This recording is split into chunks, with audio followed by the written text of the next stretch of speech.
Moms and dads, I wanted to talk to you a little bit about starting up Bible lessons with your kids since we are in this homeschooling thing for a little bit longer than we had originally thought. I wanted to let you know that I'd like to start as much as possible recording Bible lessons for your children in order to not overwhelm you. Your families, or even myself. I am not going to send these every day. I may send a few a week. We'll just kind of play that part by ear, but I wanted to let you know that those will be coming.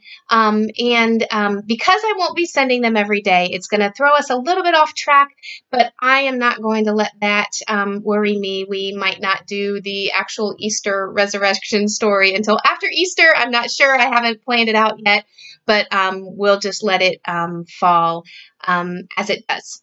So what I am asking you, however, is to help me, if you can, to finish a project that the kids have been working on this year. This was supposed to be a secret.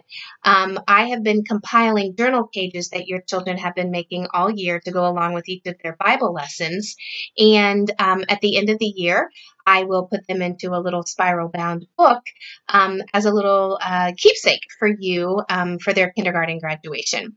But now that I'm not in the classroom with them, I can't do these pages with them, and it can no longer be a secret. So I'm hoping that you can partner with me to help your children make these journal pages. So what will happen is I will send a video that has a Bible lesson story that goes, and then your child will make a journal. Whoops, wrong one.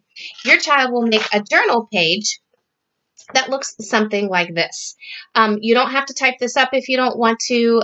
It would be awesome if you have blank paper, but again, it's not the end of the world, but just to make a keepsake to go along with each story. So their name would go at the top, and then the name of the story, and then if you would please use a ruler to draw lines down at the bottom, just to help them stay on track with their writing.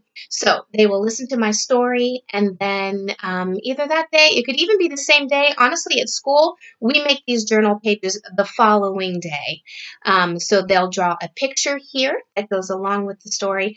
And then for the bottom, there's two different ways that we do this, and you can go back and forth. You can ask your child which they would want, or just whatever works best for your family. You could write down a sentence that has the main idea from the story. So this would be the main idea from the story of Mary anointing Jesus.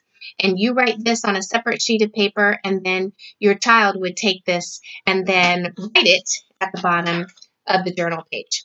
The other option is for your child to retell the story to you, and then you actually could write what they are telling you down here. This is a really sweet way to do this. It's also a wonderful skill that your children are developing on learning how to retell a story, and then to retell a story without going on and on and on without every detail, learning how to be more concise and how to summarize the story. So you may have to help them with that. You may have to say, okay, let's not include everything, and just help them, give them some cues on how to summarize that story. I hope that you can utilize both of those different formats for down here, because both are really great skills for your child to be working on. Again, I'm not going to send these every day. And if the journal pages are just too much and you can't keep up with them, that's okay. I understand.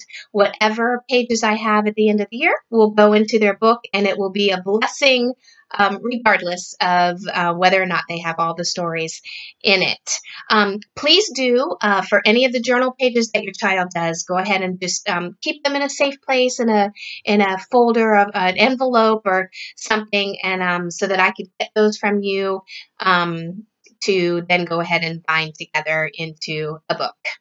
Again, thank you so much for all you're doing, and I'm looking forward to doing these Bible lessons with your children. Thanks so much.